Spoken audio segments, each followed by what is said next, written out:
Pemirsa, proses majunya Pramono Anung menjadi calon gubernur Jakarta diklaim cuma 2 hari.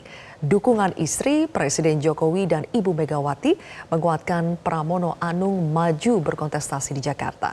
Lalu kekuatan apa yang akan menjadi bekal politikus senior PDI Perjuangan ini untuk menghadapi pasangan Ridwan Kamil Suswono? Sudah bersama kami bakal calon gubernur Jakarta dari PDI Perjuangan, Pramono Anung. Selamat malam, Mas Pram. Selamat malam, Sylvia. Mas Pram, hari ini pasti sibuk sekali ya. Terima kasih sudah bersedia kami undang. Sylvia, saya sebenarnya udah lama sekali tidak pernah mau tampil di media TV. Dan saya hari ini sebenarnya live pertama kali dengan Metro. Jadi saya ingin menyampaikan beberapa hal yang mungkin supaya para pemirsa tahu apa yang menjadi keputusan dan latar belakang yang ada. Ya. Boleh, langsung saja disampaikan Mas Pram. Yang kita ketahui kan seperti yang tadi sudah kami sampaikan ya, Mas Pram mengunggah sendiri mengatakan bahwa sebetulnya tidak pernah berniat untuk menjadi bakal calon gubernur. Tapi apa yang terjadi dalam 2 hari terakhir ini sehingga konstelasi politik di Jakarta itu dianggap berubah karena nama yang mencuat sebetulnya Anies Baswedan dengan Rano Karno, Mas Pram? Jadi yang pertama pada hari Senin jam 1 siang saya dipanggil oleh Ibu Mega.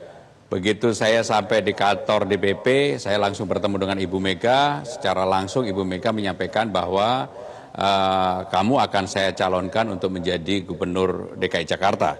Dan secara spontan saya menyampaikan ke Ibu, loh Mbak siapa? Karena saya memang selalu manggil beliau Mbak. Mbak siapa? Ya kamu. Ah Mbak jangan bercanda. Iya kamu, saya sebagai ketua umum memutuskan. Mbak kasih waktu saya dulu, saya kan juga nggak pernah berpikir, saya tidak pernah mencalonkan, saya tidak pernah meminta. Sehingga dengan demikian pada waktu itu juga saya keluar ruangan, saya menelpon istri saya menanyakan bagaimana apakah dia setuju atau tidak. Dia jawabnya terserah saya, tetapi dia bilang kalau itu memang permintaan Ibu Mega tentunya harus kamu pertimbangkan secara matang. Yang kedua pada saat itu juga saya telepon Pak Jokowi, beliau lagi di Lampung. Malah beliau tertawa dan spontan beliau mengatakan kalau memang itu diamanatkan harusnya diambil, silakan diambil. Nah ketika Pak Jokowi sudah sampai kembali di istana, saya menghadap lagi jam 5 sore, beliau mengatakan kalau memang itu diamanahkan lebih baik diambil. Saya masih belum memutuskan pada waktu itu. Besok paginya hari Selasa pagi saya masih minta waktu untuk menghadap Pak Jokowi kembali. Dan saya menanyakan kembali kepada beliau, Bapak bagaimana? Beliau menyampaikan maju aja Mas gitu. Karena kalau berdua beliau memanggil saya Mas. Maju aja Mas gitu. Nah, berdasarkan itu baru kemudian saya tetap bertahan untuk tidak maju. Saya tetap melobi Ibu Mega untuk jangan saya. Sampai dengan jam 3 sore saya pun pasti meminta jangan saya. Tetapi karena Ibu sudah bersikekeh, sudah berkeras hati, akhirnya saya sampaikan kepada beliau, ya udah kalau memang nggak bisa, saya akan jalani, saya akan sungguh-sungguh dan saya akan maju dengan Rano dan kami akan fight walaupun kami hanya didukung sekitar 14% kursi di parlemen di DPRD. Ya. Ada beberapa hal yang ingin kami tanyakan dari cerita Mas Pram tadi ya. Yang pertama, Mas Pram, yang Mas Pram pahami ya, apakah Mas Pram itu adalah pilihan utama Bu Mega sebagai bakal calon gubernur Jakarta? Pada hari Sabtu saya sebenarnya udah bertemu dengan Ibu Mega karena pada hari Sabtu itu juga Mas Anies bertemu dengan DPD di kantor DPD PDI Perjuangan Jakarta. Saya kemudian sampaikan karena saya habis selesai dengan Ibu Mega, saya sampaikan ke Mas Anies, Mas ya udah Bismillah. Saya telepon, Mas ya udah Bismillah mudah-mudahan Mas Anies yang direkomendasikan. Saya sampaikan. Tetapi kemudian sejak hari Senin dan akhirnya putusan Selasa. Dan karena sudah diputuskan ya saya ini adalah kader partai, saya sudah 27 tahun bersama Ibu Mega, tentunya apapun yang menjadi putusan partai akan saya jalankan, saya laksanakan dengan baik. Tetapi yang tidak kalah pentingnya, apapun saya maju ini kan juga karena keputusan Mahkamah Konstitusi, sehingga dengan demikian ini juga menjadi pertimbangan saya supaya demokrasi tetap terjaga dengan baik. Oke. Kemudian Mas Pram tadi setelah disampaikan oleh Bu Mega bahwa Bu Mega menunjuk Mas Pram sebagai kandidat ya. Mas Pram memilih untuk langsung menelpon Presiden Jokowi dan kembali menemui Presiden Jokowi ketika tiba di Jakarta. Seberapa penting izin atau restu dari Presiden Jokowi untuk Mas Pram? Karena bagaimanapun saya adalah pembantu presiden dan saya adalah salah seorang yang sehari-hari bersama dengan presiden. Tentunya sebagai etika dan profesionalisme saya juga harus menyampaikan hal ini secara langsung kepada presiden dan itu merupakan etika yang saya junjung tinggi dan itu bagian dari komunikasi yang ada walaupun tentunya untuk menjalankan hal yang seperti ini tidak mudah. Karena ya posisi PDI Perjuangan kan sekarang berbeda dengan sebelumnya. Sehingga dengan demikian bagi saya sebagai profesional, sebagai orang yang menjunjung etika, yang bekerja berdasarkan apa yang menjadi keyakinan saya, maka pembicaraan ataupun diskusi saya dengan Presiden itu menjadi hal yang menurut saya harus saya lakukan. Yang menarik juga Mas Pram soal cerita Presiden Jokowi tertawa terbahak-bahak ketika Mas Pram mengatakan ditunjuk Bu Mega untuk menjadi calon gubernur di Jakarta. Anda memaknai tertawa terbahak-bahaknya Presiden Jokowi itu apa? Mengartikannya itu bagaimana Mas Pram? Ya sebenarnya ketika saya bicara dengan Presiden itu melalui telepon. Mengenai desas-desus siapa yang menjadi calon gubernur, Presiden pernah mendorong yang pertama Pak Basuki, Menteri PUPR, tapi beliau tidak mau. Kemudian pernah menyampaikan daripada Pak Basuki, enggak, gimana kalau Mas Pram itu 3 bulan yang lalu. Saya pikir juga bercanda, saya sampaikan ke Presiden. Pak, saya nggak mau, sambil makan pada waktu itu, Pak, saya tidak mau. Jadi beliau tertawa karena rangkaian rentetan ini ternyata apa yang disampaikan jadi hal yang kemudian menjadi beban saya. Beliau ketawa secara spontan pada waktu itu di mobil ketika beliau di Lampung. Oke. Nah, Mas Pram, berkali-kali Anda katakan sebelumnya itu tidak mau dan sempat bertahan tidak mau dicalonkan. Kenapa sih Mas Pram tidak mau? Ya pertama saya ini kan pengalaman saya sudah sangat panjang. Menjadi anggota DPR 4 kali, pernah menjadi pimpinan DPR, menteri 2 periode. Di zaman Ibu Mega saya juga menjadi sekretaris Ibu Mega ketika beliau menjadi wakil presiden, menjadi sekjen partai, wakil sekjen. Perjalanannya udah panjang lah. Saya juga udah menyampaikan baik kepada presiden, kepada Ibu Mega. Saya karena kebetulan sudah punya cucu, saya ingin mempunyai waktu yang cukup untuk anak dan cucu saya. Karena dari dulu, terus terang aja, saya ini kan selalu mengambil posisi yang bekerja keras. Saya tidak pernah mengambil posisi yang katakanlah menjadi politikus yang main-main. Sehingga dengan demikian saya mengambil posisi yang bekerja keras dan akhirnya itulah yang terjadi pada saya. Oke.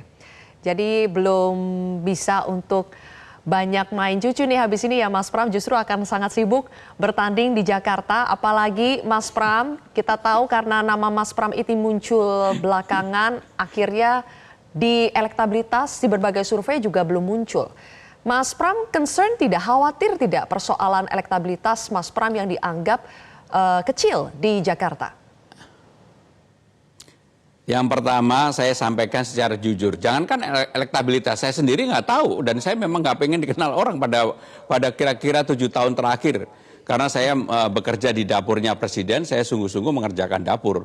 Maka dapur itu alhamdulillah berjalan dengan baik dan saya tidak mau ketika misalnya sidang kabinet habis ratas, habis rapat, atau saya ketika bersama Presiden, kemudian saya akan menjadi jurkam atau menyampaikan sesuatu kepada publik. Saya memang tidak mau. Kenapa ini saya lakukan? Dengan sadar saya lakukan untuk menjaga marwah kepresidenan, kantor pemerintah. Sehingga dengan demikian pasti orang generasi sekarang ini tidak banyak yang mengenal saya.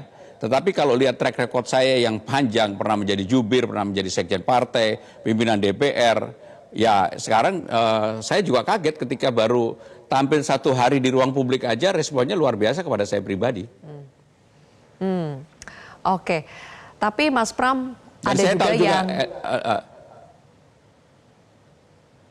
Silakan dilanjutkan Mas Sylvia, Pram.